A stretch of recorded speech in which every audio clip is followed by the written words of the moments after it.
Hello friends, આજે આપણે બનાવશું રેસ્ટોરન્ટ સ્ટાઇલ દાળ તડકા. તેના માટે 2 કપ જેટલી તુવેર દાળ લેવાની છે. તેમાં 2 ચમચી મસૂર દાળ લેવાની છે. તેને સારી રીતના ધોઈ અને 10 મિનિટ માટે પલાળવાની છે. હવે કુકરમાં 1 ચમચી તેલ લઈ તેમાં 1 ઝીણી સમારેલી ડુંગળી, ટમેટું અને 1 મરચું લેવાનું છે. તેને અધકચરું સાતળી નાખવાનું છે.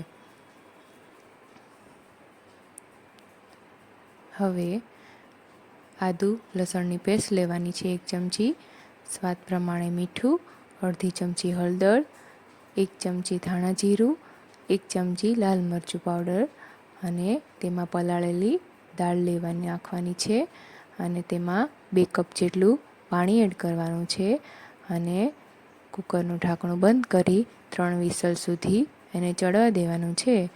ઠરી જાય એટલે તેમાં બીટરથી અધકચરું મિક્સ કરવાનું છે. હવે વઘારિયામાં તેલ અને ઘી લેવાનું છે.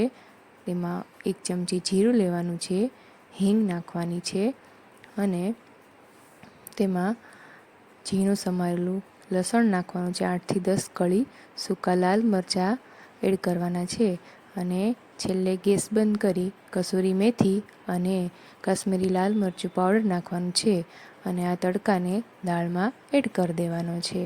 હવે સારી રીતના મિક્સ કરી ઉપરથી કોથમીર તેમજ લીંબુ નાખી એને મિક્સ કરી દેવાનું છે. તો તૈયાર છે દાળ.